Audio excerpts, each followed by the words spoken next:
Hello you guys, welcome back to my channel. If you're new here, my name is Emily Freibler. So today we are going to be getting some stuff in the garden planted. I got a bunch of stuff from Costco, a bunch of perennials that I need to get into the garden because they're starting to sprout in the bag. And I have a new shade garden that's right behind me here that I'm really excited about this year. There's like this huge tree from our neighbors that shades this area, and then a little bit in my big garden bed as well. So I need to get these in the ground, but first I need to make sure I have like hostas and stuff in the bed. So I need to make sure I know where those are because you'll see in a second it's overrun with weeds. So I'm going to be putting down cardboard and this Miracle Grow in-ground soil as well. When my parents were here a few weeks ago, my dad loaded up his truck and got a ton of bags for me because I'm going to be amending my soil with that this year. Last year I just had clay soil and added a little bit of soil conditioner as well, which is basically like wood chips and stuff, and I tilled that in when I was making the beds. But this year I wanted to make sure I get in some really good soil, so I'm going to be basically top dressing with that, going all around all the garden beds as well. So we're going to be kind of doing a little bit of both today, as far as maybe some weeding, pulling out and making sure I know where hostas are before I put cardboard down. So, you know, I want to make sure that the hostas can grow through them. But I also need to get some of these in the ground. So I'm going to go through real quick what I have here from Costco. This isn't all that I bought, because I have also some bulbs and tubers and stuff as well. But if you haven't checked Costco, it's so worth it. If you look up the Longfield Gardens website, stuff is so much more expensive at just like the regular Longfield Gardens. You're gonna spend like about 4 times as much on the Longfield Gardens website as you are at Costco. So you have to like go frequently though, because they get taken immediately. So I've gone a ton lately to get these, and I legit got a Costco membership because of this, because I wanted to get a lot of perennials and bulbs and stuff this year. So honestly, I'm going to cancel it next year, I believe. They have really good plants. Okay, so these are all the perennials that I got that I'm going to be planting today. I think I'm going to make a whole video about everything that I got from Costco as well, because I got bulbs, tubers, and roses as well. Their roses are insanely priced. You get 2 bare root roses for $15.99, I think it is, and they are beautiful looking. And I have some already planted that are doing amazing, and then I just got some more that are in some pots. So I've got 4. So first off, we have the Christmas fern. These are perennials ferns, which is amazing because I feel like ferns, everybody just thinks are like ones you put in hanging baskets or on your porch and then they die for the season. And that's great. Like, you can get beautiful ferns that way. But I've seen ones like this and I really wanted them. Plant spacing is 24, and then height is 24 inches. The zones are 3 through 9, and I was reading on Longfield Gardens that this can stay evergreen in my area. So I'm going to put probably 2 here, maybe like 1 in that area, and then a couple in my front garden as well that gets a lot of shade. So that's 5. You get so many plants, you guys. It's crazy. So 5 of those for $13.99. Each bag was $13.99. Crazy. If you went to a garden center, I don't even know if you could get 1 fern plant for $13.99, depending on the size. So nuts. Then Astilbe, and I thought these were so pretty. So I'm definitely going to put these in the shade gardens as well. We have 7 of these. Again, these get decently big as well. The spacing is 20 inches by 27 height. I don't know if that includes the plumes. I'm assuming that includes the plumes up. And it's winter hardy in zones 4 through 8. So I'm on the edge. I'm zone 8A, so I should be okay with these, but I'm going to make sure they're in full shade.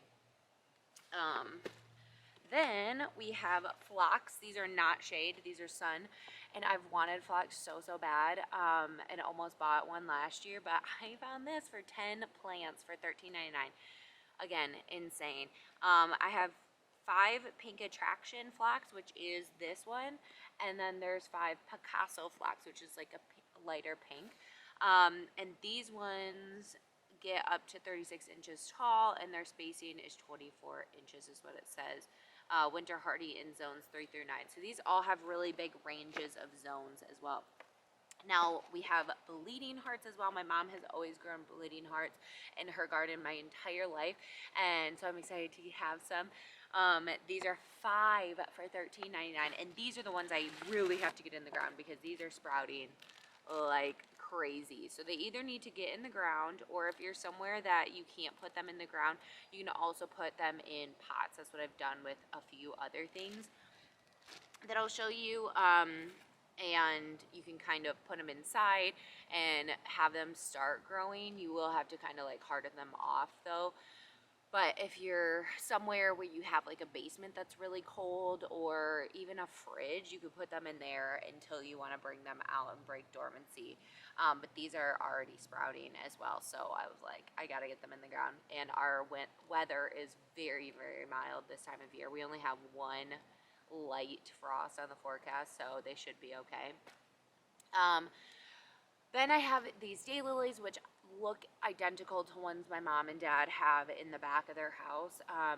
They were there when they bought the house, but they're absolutely gorgeous, and they have them at Walmart for $5.42 for 2 roots. I actually bought 2 packs of these because I'm just so in love with them. These will spread, but it'll take a few years. But you'll get a really big clump, and then you can keep dividing them. But I was like, you know what? For how cheap they are, I just wanted them. And they say they are a re-blooming and a naturalizer, which means they're going to spread. But they're re-blooming, so all through the summer, as long as you make sure you cut off the blooms, they should hopefully keep flushing with blooms. So that's exciting as well. So yeah, so we need to get to planting, but I'm going to show you the situation of all the weeds, and I'll probably put up on the screen what this area looked like last year. I just threw a few things that I like divided, some hostas and stuff like that last year, and then I got a hosta for free that was absolutely ginormous that I put some in there too. But I only can find, like, I haven't dug like crazy, but I found one hosta, but I know I have like a lot in there, like 5.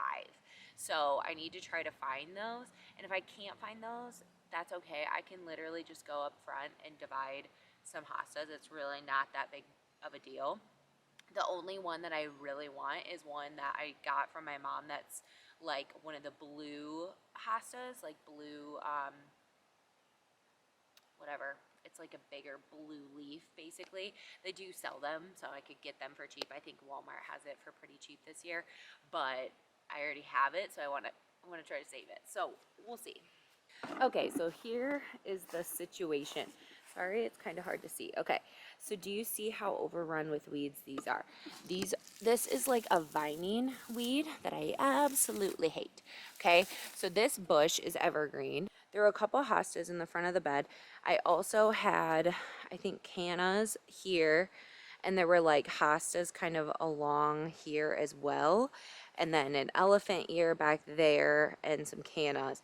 So like I have room. Obviously we have tree roots, so we got to be a little bit careful, but I have a lot of room over here to plant stuff. So I was thinking maybe a bleeding heart in the middle with 2 ferns, and then, or a Astilbe, and then maybe a Astilbe on either side, so that you have like, I think, oh yeah, that's a hosta right there.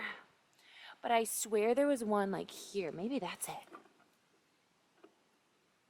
That might be it, but that looks kind of weird. I'm gonna have to investigate. And then my plan for this bed as well is have all these shade plants, and then in the front have annual impatiens all along to give it a little bit more color as well. Okay, so I'm pretty sure I found the hosta I wanted, and then like one other one, and I know where the elephant ear is, so I think I'm just gonna start putting cardboard down and go from there and just take some hostas and divide them because they'll recover this year. I still have plenty of time to do that. So I just remembered, definitely need to soak the bare roots before I get them in the ground. So what I'm gonna do is take a bucket, you can take anything you want, with a little bit of water in it and just soak some of the roots. It'll be nice and easy. We're gonna take out the Astilbe. Okay, so I got my bucket. There should be 7 plants. Dang, it's windy out here. Here's one. I just got stuff in my eye. Okay, even though the sun's right in my face, I'm gonna face this way because the wind is going this way, and it just got like the soil that's in these bags in my eyes. And that did not feel good.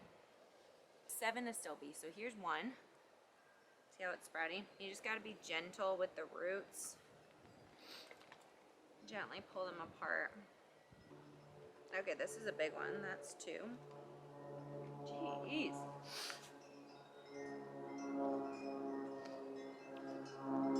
I feel like I need safety glasses right now.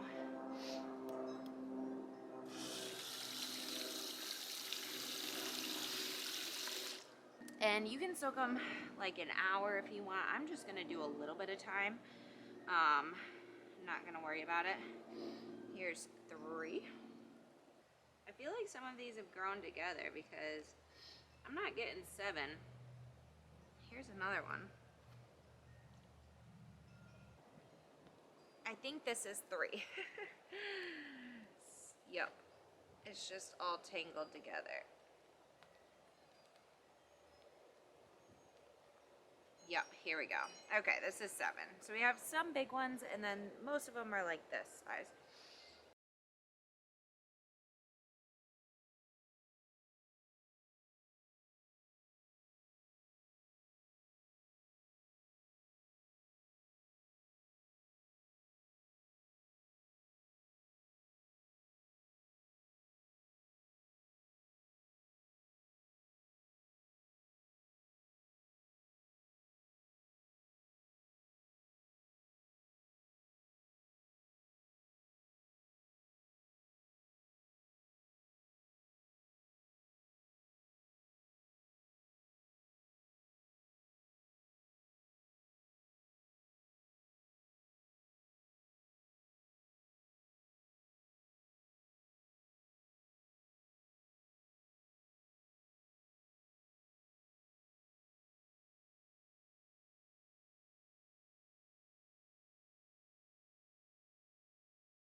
All right, my camera died, so we're on the phone, which honestly, I kind of like the phone better. Let me know what you guys think.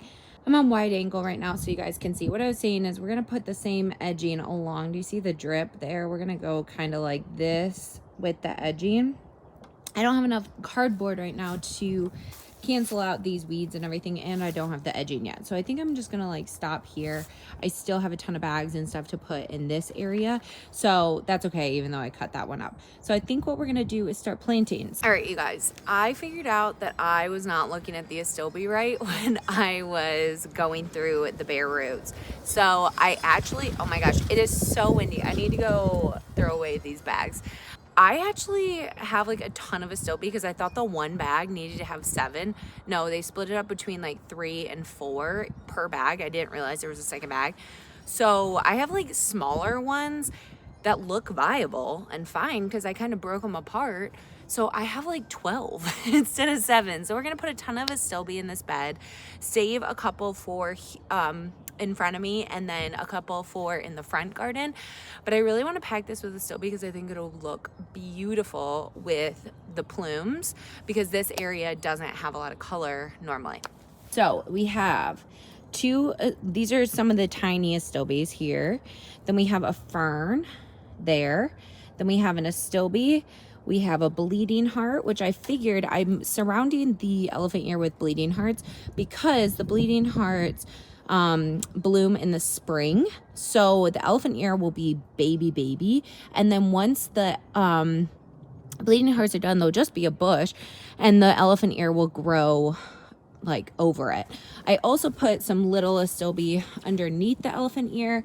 There's the hosta right here that's going to get decently large. A couple more Astilbe over here. And then that is a fern. So I have 2 ferns and 1, 2, 3, 4, 5, 6, 7 Astilbe and 2 bleeding hearts over here. Over here, I'm probably going to put cannas and then maybe over there put cannas. So I might switch one of the Astilbes over here. I'm definitely going to do that because I'll probably put some cannas behind the fern as well. I really want to pack this bed really full with plants and then put, I can maybe squeeze in a hosta here or here, like behind there so that it gets really full. And then impatiens. So I'm really excited. I'm just going to plant these, like I said, either an inch or 2 inches for the bleeding hearts, but everything else is an inch. Get these in the ground, water them super, super, super well, and then be done with this section. I also have Biotone starter fertilizer that I'm gonna put in each place as well, just to get these plants really started. I haven't used this before, but this is my first year, and Garden Answer? I don't remember the channel that I watch all the time, but she uses this religiously and does it with every new plant. So that's what we're gonna do.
Okay, everything is planted in the shade garden. Here we are. I love that I put the labels there because it's so much easier to tell where everything is. I didn't label the actual labels. I probably should, but at least I know spacing of everything and everything that should come up so that I could plant some other things around this as far as hostas or cannas or something. I only have a little bit of room, and then in the front I can plant the impatiens along there that I'm hopefully going to start from seed. Well, I am going to start from seed, but I'm hopefully going to get them to work. So I'm going to water all this in, and then with the leftover ones, I might just pot them up for now because I don't know if I have time today to plant everything in other parts of the garden because everything's not completely ready